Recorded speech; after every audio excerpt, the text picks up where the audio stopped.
नमस्कार विद्यार्थियों, मैं आपका स्वागत करती हूँ अपने चैनल स्टूडियस स्कॉलर्स में। बच्चों, हम कक्षा 10 की हिंदी पढ़ रहे हैं और हमारी पाठ्य पुस्तक का नाम है क्षितिज। क्षितिज के अंतर्गत हम काव्य खंड पढ़ रहे हैं और काव्य खंड में हमारे आज के कवि हैं सूर्यकांत त्रिपाठी निराला। बच्चों, हम सूर्यकांत त्रिपाठी निराला जी का जीवन परिचय, उनका कृतित्व दोनों पढ़ चुके हैं। साथ ही उनकी जो कविता है उत्साह, जो उन्होंने बादल के रूप में जिस कविता को लिखा है, उस कविता को भी हम शब्दार्थ और भावार्थ के साथ पढ़ चुके हैं। बच्चों, आज हम अपनी एक नई कविता जो सूर्यकांत त्रिपाठी निराला जी ने लिखी है, उसका नाम है अट नहीं रही है। इस कविता को हम शब्दार्थ और भावार्थ के साथ में सप्रसंग व्याख्या करेंगे। तो देखो बच्चों, जो कविता है उसका नाम सूर्यकांत त्रिपाठी जी ने दिया है अट नहीं रही है। अट नहीं रही है मतलब समा नहीं रही है। अटने का मतलब है समाना। कविता देखो कहाँ से शुरू हुई है, अट नहीं रही है, आबा फागुन की तन सट नहीं रही है। देखो बच्चों, हमने जो उत्साह कविता पढ़ी थी, वो उस कविता में बादल का वर्णन किया गया था। किसका वर्णन किया गया था? बादल का। लेकिन ये जो कविता है अट नहीं रही बच्चों, इसके अंतर्गत फागुन मास का वर्णन किया गया है। कौन सा है? फागुन मास, जिसमें बसंत ऋतु आती है। कौन सी ऋतु आती है? बसंत ऋतु आती है, उसका वर्णन किया गया है। तो देखो बच्चों, अट नहीं रही के हम सबसे पहले शब्दार्थ देखेंगे। अट का अर्थ है समाना, यानी समा नहीं रही है या प्रविष्ट होना, और आभा का अर्थ होता है चमक। सर्वप्रथम हम इसकी प्रसंग देखेंगे। प्रसंग में देखो, प्रस्तुत पद्यांश महाकवि सूर्यकांत त्रिपाठी निराला जी द्वारा रचित कविता अट नहीं रही से लिया गया है और इसमें फागुन मास की सुंदरता का वर्णन किया गया है कि फागुन में ऋतुराज वसंत का आगमन होता है और उसकी सुंदरता सबसे अनुपम होती है। यानी सूर्यकांत त्रिपाठी निराला जी थे जो छायावादी कवि थे। कौन से कवि थे? छायावादी कवि थे।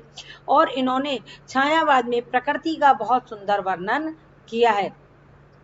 तो इन्होंने जो बसंत, जो ऋतुओं का राजा होता है, उसको ऋतुराज कहा है बसंत ऋतु को, उसके बारे में यहाँ बताया गया है कि अट नहीं रही है, आबा फागुन की तन सट नहीं रही है। देखो बच्चों, शरीर, तन का अर्थ होता है शरीर, और शरीर किसका होता है? शरीर केवल जीवित प्राणी का होता है। किसका होता है? जीवित प्राणी का। लेकिन यहाँ कवि ने जो फागुन का मास है उसको भी एक शरीर की उपमा दी है। तो देखो बच्चों, कवि फागुन मास की मादकता का वर्णन करते हुए कह रहे हैं कि फागुन मास का सौंदर्य इतना अधिक है कि उसकी शोभा समा नहीं पा रही। यानी प्रकृति में क्या है, फागुन का महीना जो आता है वो मार्च में आता है, मार्च के आसपास आता है। इन दिनों क्या होता है, सर्दी बिल्कुल हल्की गुलाबी ठंड होती है। तो क्या होता है, मतलब उसकी जो प्रकृति है जो अपने आप में निखर करके आ जाती है। तो कवि यहाँ कहना चाहते हैं कि फागुन मास में जब बसंत ऋतु आ जाती है तो उसकी शोभा समा नहीं पाती, और यह शोभा जो है वो प्रकृति के साथ साथ मानव तन पर भी दृष्टिगोचर हो रही है। परिणाम स्वरूप क्या होता है, मानव के जो चेहरे हैं, मनुष्य के चेहरे भी क्या है, खुशी से झलक उठे। यानी प्रकृति अच्छी, मौसम अच्छा, तो लोगों का क्या है, मन भी अच्छा हो जाता है। आप खुद देखते हो ना, मौसम अच्छा होता है तो हम सबको अच्छा प्रतीत होने लगता है। देखो, कहीं सांस लेते हो, घर घर घर भर देते हो, उड़ने को नभ में तुम पर कर देते हो, आंख हटाता हूं तो हट नहीं रही है। देखो यह कवि क्या कहना चाहते हैं, पहले हम शब्दार्थ देखेंगे। आकाश, नभ का अर्थ है आकाश, और पर का अर्थ है, एक पर का अर्थ है पक्षी, और दूसरे पर का अर्थ है पंख। सांस का अर्थ है यहाँ श्वास, और नभ का अर्थ है यहाँ, हम इसको देख चुके हैं, आकाश है। तो कवि क्या कहता है कि इस महीने में कहीं सुगंधित हवा का झोंका उठता है। देखो बसंत ऋतु का महीना है, तरह तरह के फूल खिले हुए हैं, तो कवि कह रहा है कहीं सांस लेते हो, घर घर भर देते हो। यानी कि इस महीने में ऐसा प्रतीत होता है मानो कि जैसे सुगंधित, चारों तरफ फूलों की सुगंध महक फैल रही है, तो ऐसा लग रहा है कि तुम खुल करके श्वास ले रहे हो, घर घर भर देते हो। यानी कि इससे तो घर घर महक उठता है। यानी बसंत ऋतु में फूलों की जो सुगंध होती है उससे घर घर महक उठता है। और तुम वातावरण में, यानी कवि ऋतुराज वसंत फागुन मास से कह रहे हैं कि तुम वातावरण में ऐसी मादकता भर देते हो कि उड़ने को नभ में तुम पर कर देते हो। यानी कि ऐसा लगता है कि मन रूपी जो पक्षी है वो कल्पनाओं के पंख लगा करके उन्मुक्त गगन में उड़ने के लिए आतुर हो उठा है। जिस प्रकार पक्षी क्या करते हैं, अपने गगन में, आकाश में उड़ते हैं, उसी प्रकार जब अच्छा मौसम हो जाता है यानी वातावरण बहुत अच्छा है, बसंत ऋतु आ गई है, तो ऐसा मन होता है कि मन रूपी जो पक्षी होता है वो कल्पनाओं के पंख लगाकर उन्मुक्त गगन यानी खुले गगन में, खुले गगन में, यानी गगन का यहाँ अर्थ है आकाश में। गगन का तो आपको सब कुछ पता है अर्थ। गगन का अर्थ है आकाश में उड़ने के लिए आतुर हो उठता है, यानी कि उसका मन करता है व्यक्ति का कि वो भी क्या करे, पक्षी की तरह पंख लगा करके आकाश में उड़े। तो कवि क्या कर कह रहे हैं, आंख हटाता हूं तो हट नहीं रही है। कवि सर्वर्थ फागुन के फैले हुए सौंदर्य के दर्शन करा रहे हैं, यहाँ पर खुद भी कर रहे हैं और प्रत्येक मानव जीवन को करवा रहे हैं कि देखो फागुन का सौंदर्य, प्रकृति का सौंदर्य कितना अच्छा है। आंख हटाता हूं तो हट नहीं रही है। कवियां कहते हैं कि आंख इस फैले हुए सौंदर्य को देख करके अघाती नहीं है। अघाती का मतलब यहाँ है थकती नहीं है। क्या नहीं होती है, थकती नहीं है। इसलिए वे अपनी दृष्टि यानी अपनी आंखों को इससे हटा नहीं पाता है। तो बच्चों कवि क्या कर रहा है, फागुन महीने में जो बसंत ऋतु आई है उसका वर्णन कर रहा है। पत्तों से लदी डाल, यानी जो डाल है वो पत्तों से, हरे हरे पत्तों से लद गई है, कहीं हरी कहीं लाल, कहीं पड़ी है उर्मे मंद गंध पुष्पमाल, पाट पाट शोभाश्री पट नहीं रही है। देखो बच्चों इसकी पहले हम शब्दार्थ देखेंगे। पुष्पमाल का अर्थ होता है फूलों की माला, पाट पाट का अर्थ होता है जगह जगह, शोभाश्री, शोभाश्री का अर्थ है सौंदर्य से भरपूर, पट नहीं रही का अर्थ है समा नहीं रही है। तो क्या होता है, बसंत ऋतु जब आती है बच्चों तो पत्तों से लदी जो डाल होती है, डालियां होती है, वो हरे हरे पत्तों से लग जाती है। डालियां लग जाती है ना, नई नई कपोले आ जाती है, कहीं हरी कहीं लाल, कहीं वे अपनी हरितमा और कहीं लालिमा झलकाती हुई प्रतीत होती है। किस प्रकार, यानी हरे हरे तो पत्ते आ जाते हैं डालियों पे और लाल लाल उन पे फूल खिल जाते हैं। कहीं पड़ी है उर्मे मंद गंध पुष्पमाल, यानी ऐसा लगता है कि कहीं कहीं वृक्षों के गलों में मंद मंद सुगंध देने वाले फूलों की माला पड़ी हुई है। यानी पेड़ है जिसपे हरे हरे पत्ते हैं और लाल लाल फूल खिले हुए हैं, तो इस प्रकार मतलब शोभायमान हो रहे हैं जैसे कि वृक्षों के गले में लाल फूलों की माला पड़ी हुई है। आशय यह है, यानी कहना कवि ये चाहते हैं कि वसंत के इस मादक वातावरण में, जो वसंत का जो अच्छा सुंदर वातावरण है उसमें वृक्षों की डालियों पर सुगंधित पुष्प खिल गए हैं जो अपनी मंद मंद सुगंध को चारों ओर फैला रहे हैं।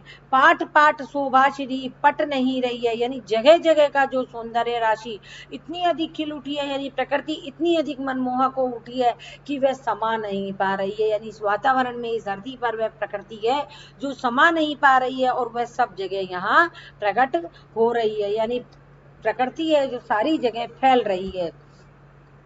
देखो बच्चों जो हमने अभी यहाँ कविता पढ़ी, इसका हम यहाँ जो पंक्तियां पढ़ी उनकी विशेषता देखेंगे कि कवि ने प्रकृति का मानवीकरण किया है ना, प्रकृति को मानव के ऊपर आरोपित किया है। वृक्षों के गले में जो फूलों की माला बताई है, माला वृक्ष नहीं पहनते, मानव ही पहनते हैं, तो यहाँ प्रकृति का मानवीकरण किया गया है।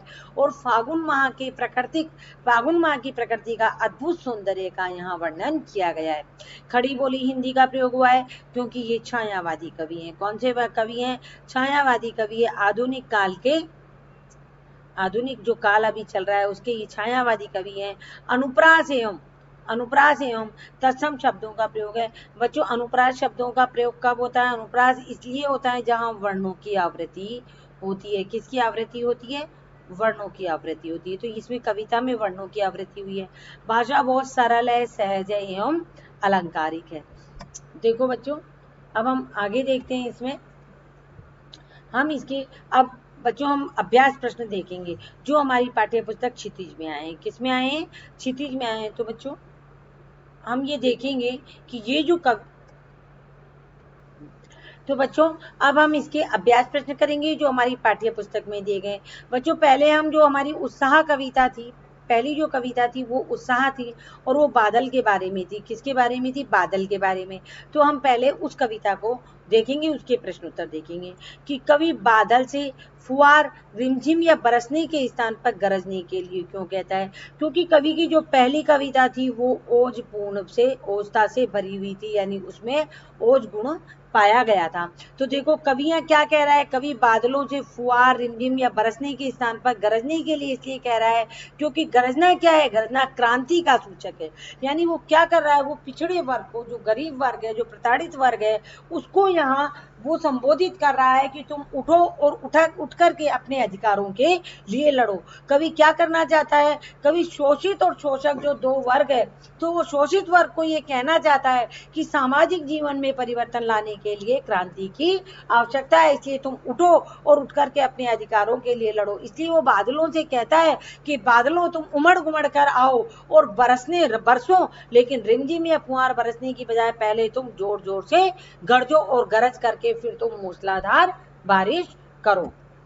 अगला प्रश्न है, कविता का जो शीर्षक है वो उत्साह क्यों रखा गया है? देखो, कविता का जो शीर्षक है वो उत्साह क्यों रखा गया है, हम ये देखेंगे। इस कविता का जो शीर्षक है वो इस उत्साह इसलिए रखा गया है क्योंकि यहाँ बादलों की गर्जना और उमड़ घुमड़ से ये शीर्षक है जो मेल खाता है, यानी उत्साह पूर्वक बादल गरज करके आ रहे हैं और बादलों में भीषण गति होती है, बादल बहुत तेज गति से चलते हैं और इसी से वे धरती की तपन को हर करके और उसे शीतलता प्रदान करते हैं।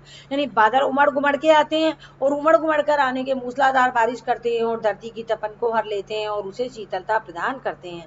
कवि ऐसी ही गति और ऐसी ही भावना किन में देखना चाहता है? कवि ऐसी ही भावना और ऐसी गति शोषित वर्ग में देखना चाहता है और उनसे वो शक्ति की आकांक्षा रखता है जिससे दुखी और पीड़ित जनता को क्या हो, सुख प्राप्त हो सके। यानी कवि क्या चाहता है कि जो शोषित वर्ग है, कौन सा वर्ग है? जो शोषित वर्ग है वो उठे और उठ करके क्या करे?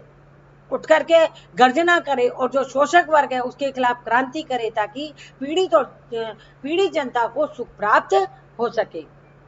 हमारा अगला प्रश्न है, कविता में बादल किन किन अर्थों की ओर संकेत करते हैं? देखो, कविता में बादल निम्नलिखित अर्थों की ओर संकेत करता है। पहला, पीड़ित प्यासे जनों की प्यास बुझाने और सुखकारी शक्ति के रूप में, यानी जब बादल आते हैं तो सबकी प्यास बुझती है। यानी इस धरती पर जो भी जीव है, जो भी प्राणी है, पेड़ पौधे हैं, वनस्पति जगत है, सबकी प्यास बादलों की बारिश से ही बुझती है। और सुखकारी शक्ति के रूप में इसलिए क्योंकि ये गर्जन करके जब बादल आते हैं तो हमारे लिए हमारी धरती पर हरियाली छा जाती है और हमारा जीवन है जो जीने योग्य हो जाते हैं। बादल ही हमारे जीवन का एक साधन है। दूसरा क्या है? उत्साह और संघर्ष की भावना रखने वाले क्रांतिकारी पुरुष के रूप में, यानी यह बादलों को किस रूप में बताया गया है? बादलों को उस क्रांतिकारी यानी शोषित वर्ग के रूप में बताया गया है जो संघर्ष की भावना रखते हैं। तीसरा, जल बरसाने वाली शक्ति के रूप में। देखो, ये एक बहुत ही बड़ी बात है कि किस तरह मतलब वैज्ञानिक कारण बताते हैं कि बादल भाप बन के उड़ते हैं और ऊपर जाकर के बादल बन जाते हैं और वो बादल बरस जाते हैं। लेकिन कवि कहता है ये बहुत बड़ी शक्ति है जो जल बरसाती है और समस्त प्राणियों को, जितने भी जीव हैं उनको सबको जीवित रखती है। चौथा नंबर है, समाज को नवजीवन की प्रेरणा देने वाले कवि के रूप में बादलों को यहाँ बादलों का संकेत दिया गया है। अगला प्रश्न देखो बच्चों, शब्दों का ऐसा प्रयोग जिसमें कविता के किसी भाव या दृश्य में ध्वन्यात्मक भाव पैदा हो, नाच सौंदर्य कहलाता है। उत्साह कविता में ऐसे कौन से शब्द हैं जिनमें नाच सौंदर्य मौजूद है, उसको छांट के लिखना है। मैं आपको सबसे पहले नाच सौंदर्य बता देती हूँ। देखो, नाद है जो ध्वनि का एक पार्ट है, ध्वनि का एक भाग है। नाद का मतलब ऐसी दृश्य श्रव्य ध्वनि, दृश्य श्रव्य जो ध्वनि होती है, जो बिंब बनता है दृश्य और श्रव्य, यानी जिसको हम देख रहे हैं, क्या कर रहे हैं, जिसको हम देख रहे हैं लेकिन हमें प्रतीत हो रहा है ऐसे मानो कि हम उसको सुन रहे हैं, यानी वो नाद कहलाता है। नाद सौंदर्य ध्वनि का एक भाव है, यानी हम किसी चीज को जब देखते हैं और देखने पर जब हमको ऐसा लगता है उसकी आवाज में कि हम उसको सुन रहे हैं तो ये दृश्य श्रव्य बिंब कहलाता है और यह नाद सौंदर्य कहलाता है। तो इस कविता में देखो, हमने इसको पढ़ा, पढ़ने में देखो, घेर घेर घोर गगन धराधर हो, तो हमने इसको यहाँ देखा, हमने यहाँ इसको पढ़ा। जब हम इसको पढ़ रहे हैं तो हमारी जो कल्पना है वो श्रवण शक्ति की ओर जा रही है, यानी एक ओज शक्ति की ओर जा रही है। घेर घेर घोर गगन धराधर हो, धराधर का यहाँ अर्थ है बच्चों बादल। तो इसमें नाद सौंदर्य पाया गया है। ललित, ललित का ले घुंघराले, ललित का अर्थ यहाँ, एक ललित का अर्थ है सुंदर और दूसरे ललित का यहाँ अर्थ है कोमल, यानी सुंदर और कोमल घुंघराले बालों के समान जो बादल दिखाई दे रहे हैं। बाल कल्पना कैसे पाले, यानी वो जो बादल है उनको अबोध बालकों की तरह पाला गया है। विकल विकल उन्मन थे, उन्मन, विकल विकल का मतलब है यहाँ व्याकुल थे, उन्मन का मतलब है उदास थे। कैसे थे? उदास थे। तो इन सब में क्या आया है? ध्वनि से संबंधित नाद सौंदर्य इनमें आया है। तो बच्चों, हाँ, तो देखो बच्चों, ये उत्साह कविता के प्रश्न थे। अब हम जो हमारी कविता है अट नहीं रही, उसके प्रश्न उत्तर करेंगे जो हमारी पाठ्य पुस्तक में दिए गए हैं। देखो, छायावाद की एक खास विशेषता है कि अंतर्मन के भावों का बाहर की दुनिया में सामंजस्य बिठाना। कविता की किन पंक्तियों को पढ़कर यह धारणा पुष्ट होती है? लिखिए। देखो बच्चों, कविता की निम्नलिखित पंक्तियों को पढ़कर यह धारणा पुष्ट होती है। कौन सी? की अंतर्मन के जो भाव हैं, जो भाव हमारे मन के अंदर हैं, उनको बाहर की दुनिया के साथ किस प्रकार सामंजस्य में बैठाया जाता है। जैसे आभा फागुन की तन सट नहीं रही है। सट नहीं रही है कि मतलब समा नहीं रही है। फागुन की तन यानी फागुन मास के जो महीना है वो क्या है? वो अपने आप में समा नहीं रहा है। इन पंक्तियों का मानवीकरण किया गया है। देखो, इस प्रकार उपरोक्त जो पंक्तियां हैं उनमें मानवीकरण द्वारा फागुन की शोभा को मानव मन में उठी उमंगों का रूप दिया गया है। ऐसा लग रहा है कि मानो जो नीचे वाली पंक्तियां हैं उनमें ऐसा लग रहा है मानो फागुन और मानव दोनों एक हो गए हैं। कहीं सांस लेते हो घर घर भर देते हो, उड़ने को नभ में तुम पर पर कर देते हो। देखो बच्चों, इन पंक्तियों का अर्थ देखो। कवि कह रहे हैं कि फागुन का महीना इतना अच्छा है और चारों तरफ सुगंधी सुगंध फैली हुई है, ऐसा लग रहा है कि हम पहली बार सांस ले रहे हैं। घर घर भर देते हो यानी पूरे घर में तुमने सुगंधी सुगंध भर दी है। उड़ने को नभ में पर में उड़ने को नभ में तुम पर कर देते हो यानी उड़ने के लिए तुम नभ में ऐसा मन कर रहे हो कि हमारा मन पक्षी बन करके, एक पर का अर्थ पक्षी है और एक पर का अर्थ है पंख, कि हमारा मन उन्मुक्त गगन में उड़ने को क्या कर रहा है? नभ का अर्थ है यहाँ गगन, पर कर देते हो यानी पंख लगाकर पक्षी बनकर उड़ने का हमारा यहाँ मन कर रहा है। बच्चों, दूसरा प्रश्न देखो, कवि की आंख फागुन की सुंदरता से क्यों नहीं हट रही है? देखो, फागुन की सुंदरता इसलिए इतनी अच्छी है क्योंकि फागुन के महीने में ही वसंत ऋतु का आगमन होता है और वसंत ऋतु के आगमन से सारी प्राकृतिक शोभा मनोहारी और रंग बिरंगी हो जाती है। आपको पता है फरवरी मार्च का जो महीना होता है उसमें वसंत ऋतु आती है, पुराने पत्ते गिर जाते हैं, नए पत्ते आने लगते हैं, नए नए फूल खिलने लगते हैं। तो क्या होता है? प्रकृति अपने आप में रंग बिरंगी हो जाती है। तो कवि का मन उस शोभा को लगातार देखते रहना चाहता है क्योंकि ये कवि का मन है और कवि प्रकृति के भी चितेरे कवि हैं, इसलिए वह उसकी सुंदरता को यानी प्रकृति की सुंदरता को निहारता ही रहता है और चाह कर भी अपनी आंखों को उस पर से हटा नहीं पाता है। तो देखो बच्चों, अब हम अगला प्रश्न देखेंगे। प्रस्तुत कविता में कवि ने प्रकृति की व्यापकता का वर्णन किन किन रूपों में किया है? ये हम देखेंगे। जो फागुन मास के बारे में कविता है अट नहीं रही है, कौन सी कविता है हमारी? अट नहीं रही है, ये उसके प्रश्न उत्तर है। तो कवि ने क्या क्या प्रकृति की व्यापकता का वर्णन किया है उसको हम यहाँ देखेंगे।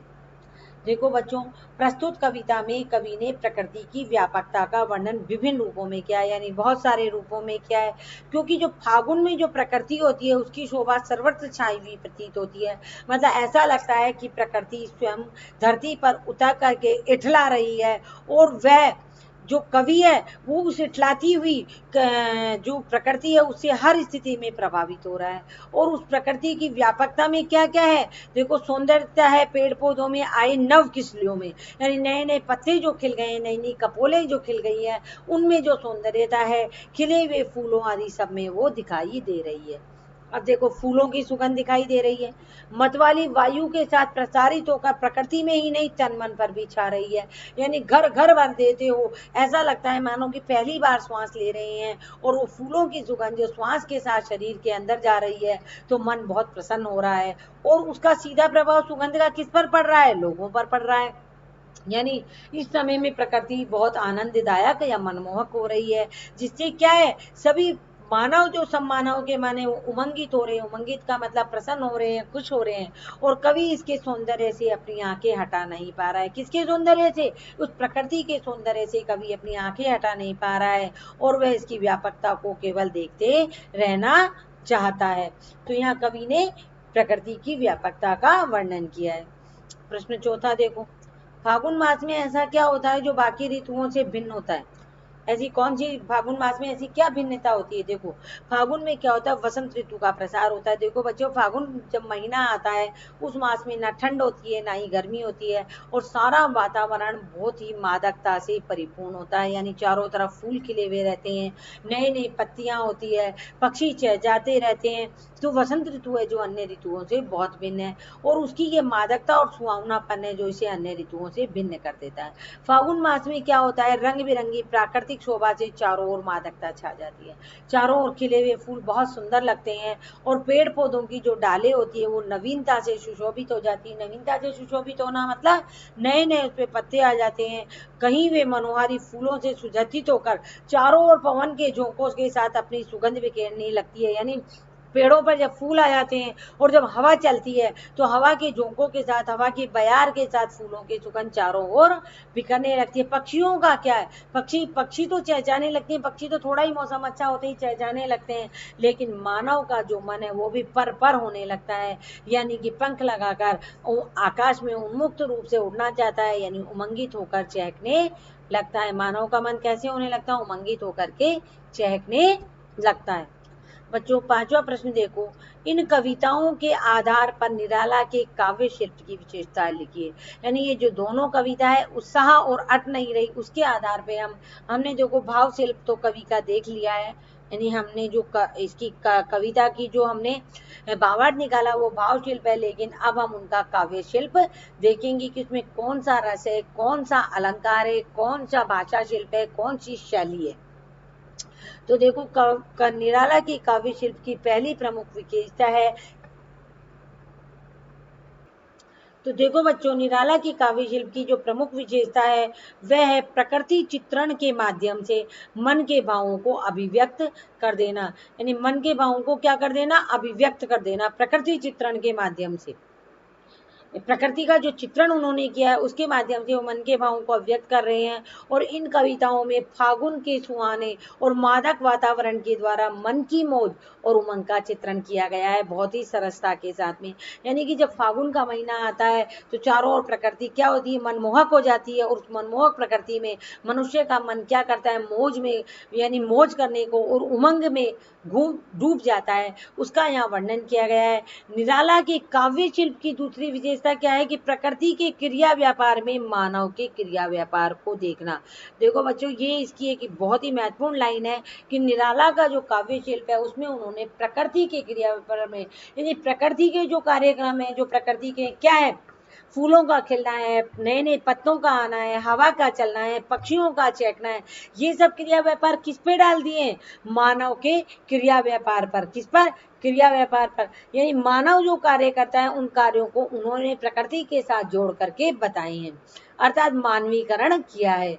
यहाँ पर कवि ने प्रकृति की झांकी में मानव झांकी का अवलोकन भी किया है। जैसे कहीं सांस लेते हो, घर भर देते हो, उड़ने को नभ में तुम पर कर देते हो। देखो किया है ना यह मानवीकरण अलंकार। इसके साथ ही कवि ने उत्साह कविता में भी मानवीकरण का उदाहरण है जो हम अभी देखेंगे। देखो उत्साह कविता में क्या बताया है, बादल गरजो, यानी बादल तुम आओ और गरजो, घेर घेर घोर गगन धाराधर ओ, यानी घेर घेर के उमड़ उमड़ के आओ बादल और आकर के गरजो। यहाँ कवि किनके बारे में बताना चाह रहा है, यहाँ कवि उन लोगों के बारे में बताना चाह रहे हैं जो शोषित वर्ग के लोग हैं। वो क्या, उनको कवि क्या कर रहा है, उनके अंदर ओज भर रहा है, उनके अंदर ओजता भर रहा है, उनके अंदर उत्साह भर रहा है कि तुम उठो और उठ करके अपने अधिकारों के लिए लड़ो। तो निराला के काव्य की तीसरी विशेषता क्या है, गीति शैली, यानी गेय योग पद है, यानी इन जो कविताएं इनको हम गा सकते हैं, और इन कविताओं में गीति शैली के गुण दिखाई देते हैं। जैसे संक्षिप्तता है, बहुत छोटे छोटे शब्द बनाए हैं, अनुभूति है, यानी हमको अनुभूति होती है अपने अंतर मन के अंदर, प्रवाह महता है, यानी बहता हुआ, यानी चलती हुई कविता है, गेता है, यानी गाने योग कविता है। कवि निराला के काव्य शिल्प की और भी कई विशेषताएं हैं, जैसे सांकेतिकता इन्होंने बताई है, प्रतीकात्मकता और सांकेतिकता। जैसे पेड़ों के गले में, जो पेड़ों के ऊपर जो माला पड़ी हुई है, तो पेड़ कभी फूलों की माला नहीं पहनते हैं, वो तो केवल एक संकेत है कि मानव जो अपने वक्ष पर या अपने ऊर पर या अपने गले पर फूलों की माला पहनता है, लेकिन पेड़ों के ऊपर वो जो फूल खिल रहे हैं वो इस प्रकार प्रतीत हो रहे हैं मानो पेड़ों ने अपने गले में माला पहन ली हो। तो सांकेतिकता जैसे लघु शब्दों का भी प्रयोग इन्होंने किया है। ये विशेषताएं इन कविताओं में परिलक्षित होती है, यानी दिखाई देती है। इन विशेषताओं के अलावा और क्या है, तत्सम शब्दावली युक्त खड़ी बोली और प्रतीकात्मकता का भी प्रयोग इन कविताओं में काव्य शिल्प की विशेषताओं के रूप में हुआ है। देखो बच्चों, जो कविता है वो खड़ी बोली में, इसलिए सारे शब्द कौन से आए हैं, तत्सम शब्द आए हैं। अवधि और ब्रजभाषा यदि होती तो यहाँ पर तद्भव शब्द आते। कौन से शब्द आते, तद्भव शब्द आते। खड़ी बोली है, बोलचाल की भाषा, और प्रतीकात्मकता यानी जिस प्रकार संकेतात्मकता का भी कवि ने प्रयोग किया है, उसी प्रकार कवि ने प्रतीकात्मकता का भी प्रयोग इन कविताओं में काव्य शिल्प की विशेषताओं के रूप में किया है। तो देखो बच्चों, आज हमारी जो सूर्यकांत त्रिपाठी निराला जी की कविता थी अट नहीं रही, वो भी समाप्त हो गई। इसके साथ ही हमने आज जो अट नहीं रही कविता है उसको शब्दार्थ, भावार्थ और प्रसंग के साथ में देखा। साथ ही हमने क्या किया, साथ ही हमने उत्साह कविता और अट नहीं रही कविता दोनों के क्या देखे, अभ्यास प्रश्न देखे जो हमारी पाठ्य पुस्तक में थी। हमारी जो नेक्स्ट पोएम होगी बच्चों वो दंतुरित मुस्कान होगी, और हम उस दंतुरित मुस्कान जो कि नागार्जुन की कविता है उसको हम पहले नागार्जुन का जीवन परिचय पढ़ेंगे, उनका कृतित्व परिचय पढ़ेंगे, और तत्पश्चात हम उनकी जो पोयम है, जो उनकी कविता है दंतुरित मुस्कान, उसको पढ़ेंगे। तो बच्चों, यदि आपको ये कविता पसंद आई है तो इसको प्लीज़ लाइक कीजिए, शेयर कीजिए, सब्सक्राइब कीजिए, और यदि आपको कोई भी इसमें डाउट हो या कुछ भी कोई परेशानी हो तो आप मेरे से कमेंट्स बॉक्स में लिख करके पूछ सकते हैं। धन्यवाद बच्चों।